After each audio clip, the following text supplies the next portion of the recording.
Good morning, guys. So here we have the 2025 Mercedes-Benz GLE450. So this is probably the last model year, or maybe one more of the GLE that we'll ever see. Now this is still, we're in China filming this GLE450, but this one is manufactured by the Alabama factory in the United States of America. So yeah, this is not the typical Mercedes-Benz Beijing model you would see, the E-Class long wheelbase and the C-Class long wheelbase, but everything else you would expect to be the same as GLE. This is a very old interior. Now, this GLE and GLS interior has been the same for the past, I don't know how many years, probably since 2019. But let's take this one on the road and we'll talk as we drive. Now, this interior is still very easy to use, very intuitive. There's really physical button for everything. Your AC control, everything's at the bottom. It's very easily accessible. You have giant door mirrors, and the visibility is just so good. It's much better than GLC and even than the EQE SUV. And this steering wheel, I know I just mentioned in the POV ownership update video of the EQE500 SUV that the North American market, the steering wheel is very bad. It's got plasticky paddles, but this one's very nice. It feels good.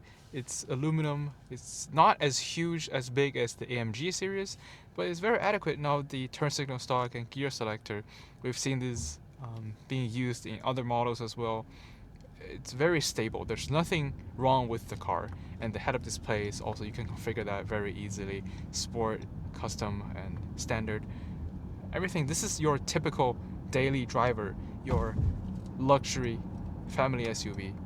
Now that this being the GLE450 model, the only difference I could think of between this one and other markets is that because China has the emission regulation, so this is on a 2.5 liter turbo 6-cylinder versus the 3 liter inline 6. But still, everything is just as smooth. Now we just went over some potholes, and this air suspension is very adequate. So now the tester has about, I think, 6,000 miles ish on it. It's still very nice and very responsive.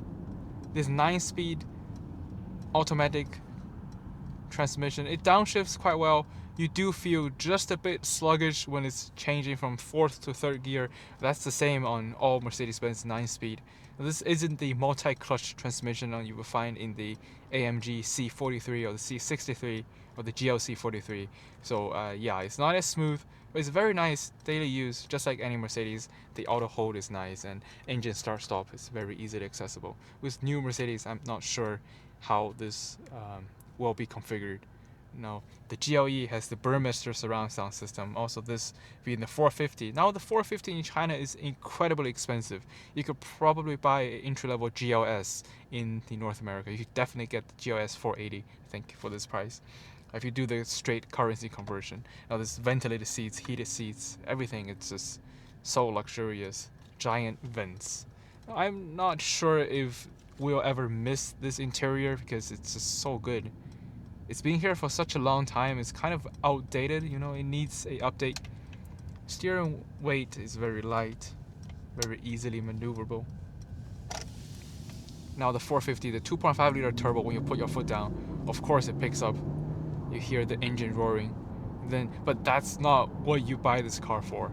That is not why you're buying a Mercedes GLE. If you want the performance, you go for the AMG models and everything.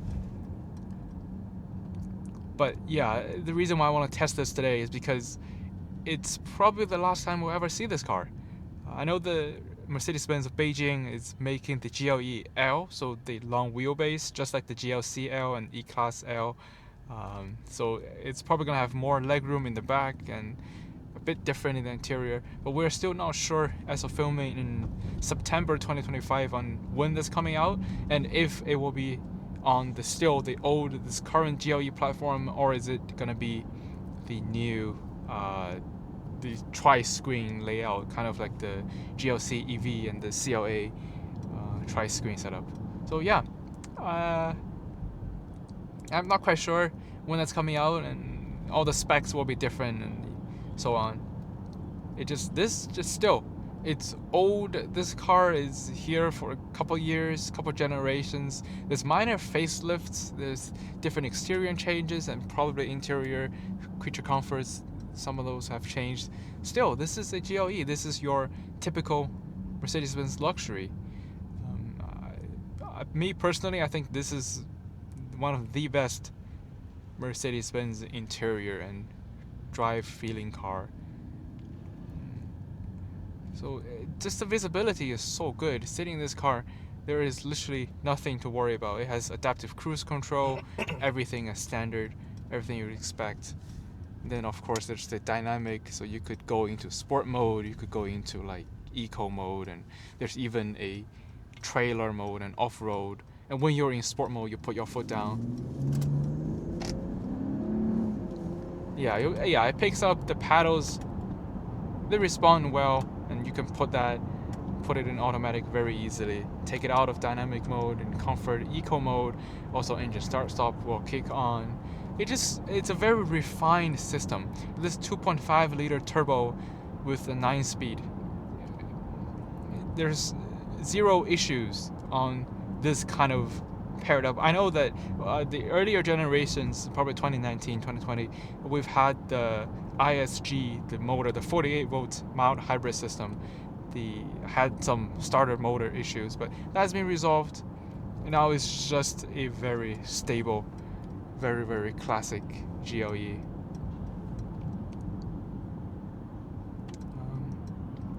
Yeah, guys, it's my first time driving the GLE in China, but it feels very familiar. This just feels like home. It's just like any other Mercedes you've driven. I've driven the AMG GLE53. It's just a more roary engine of this. There's also the coupe. I think that if Mercedes-Benz is willing to completely update and refresh this generation, this platform, it's gonna take a lot of effort. They better keep it the same level, resolve all the minor issues, and just make sure that this doesn't come in as some problematic generation cars have been. And we usually know that the first generation of any car is probably not going to be the best, and I really hope that Mercedes can keep this level of luxurious, like this level of driving feel to what it's been doing these days. Now the GLS, we haven't seen the GLS in a while, and the GLS hasn't been updated in a while as well, and we have no news on how that car is going to be treated in the next model year, but we'll see. The GLC and the CLA, those two EV platforms, are kind of the Kickstarter of Mercedes-Benz new era, and I'm pretty sure we'll see GLA and GLB as well.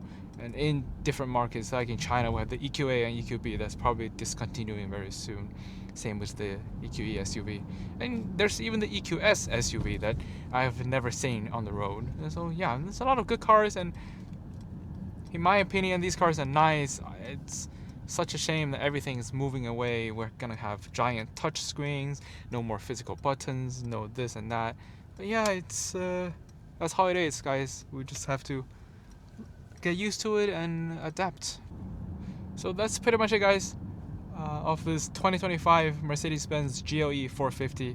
It's the Chinese variant, so slightly down on power. Let me know what other Mercedes-Benz you want to see featured in my channel. I've driven literally almost every single one of them. It's just different models, different markets. There's minor differences, but overall, I've driven so many Mercedes-Benz. This is very refined. It's sad to see this car go. There's so many luxury features. These nice physical buttons are probably going to be integrated somewhere in the screen. These AC controls, look at how easy this is. I can change the temperature. I don't have to use the voice assistant. And of course I can. And this being a global unit, I'm pretty sure that in the system I can also configure this to be in English. I can do all of that stuff. Yeah, it's still very smooth, very easily operated. Now, just like pretty much any MBUX system, there's that voice assistant, the fast, the easy language access. So I don't have to do anything if I want to change it to English. I can just say, change language to English. Now it's gonna recognize and it's gonna do that. It's gonna change the entire infotainment into English. I don't even have to wake it up. That's just so nice. Sure, it's not the fastest, most responsive system in the world. We've seen the Neo ET5, the ES6 I test drove, and the ET9. That's incredibly buttery smooth system. And the new CLA, it has ChatGPT embedded, and in China it's probably DeepSeek, and in other markets the Google Gemini. It's just so good. That's responsive, right? That's high tech. But do you really want to be talking to your car, say like, hey Mercedes, how can I help? Change ambient lighting to purple. Okay, I am changing the color. See, do you want to be doing that when you're driving a car?